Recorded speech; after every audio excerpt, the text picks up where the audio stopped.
నమస్కారం గురుగారు. గురుగారు, ఇంతకు ముందు వీడియోలో ఏకముఖ రుద్రాక్ష అలాగే ద్విముఖ రుద్రాక్ష గురించి తెలుసుకున్నాము. మరి ఇప్పుడు 3 ముఖాల రుద్రాక్షను అసలు ఎవరు ధరించవచ్చు? ఇది ధరించడం వల్ల కలిగే ప్రయోజనాలు ఏంటి అంటారు?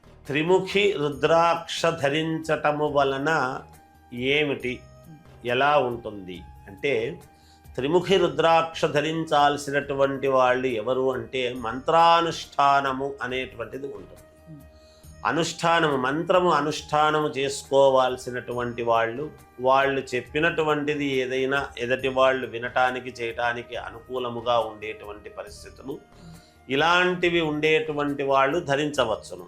ఇంకా ఒకటి ఏమిటి అంటే, మగవాళ్ళు మామూలుగా సహజముగా అంటే ఇప్పుడు పై అధికారులు మాట ఏదో వీళ్ళ మాట నెగ్గాలి అంటే ఉన్నది ఉన్నట్టుగా యథార్థం ఏదో అది చెప్పాలి, లేని మాట చెప్పటానికి రుద్రాక్షను వాడుకోవటం అనేది కాదు. ఇక్కడ ఏదైతే ఆ మాట ఉన్న నిజాయితీ, తన నిజాయితీని నిరూపించుకోవాలి ఏదైనా సమస్య వచ్చినప్పుడు అని అనుకునేటువంటి వాళ్ళు కనుక త్రిముఖము రుద్రాక్ష వేసుకొని జాగ్రత్తగా ఇంటి దైవానికి పూజ చేసుకొని దాన్ని స్మరిస్తూ గనక చేసుకోగలిగితే వీళ్ళ యథార్థము తెలిసి వీళ్లకు మేలు జరగటానికి అవకాశాలు ఎక్కువగా ఉంటాయి. అలాగే.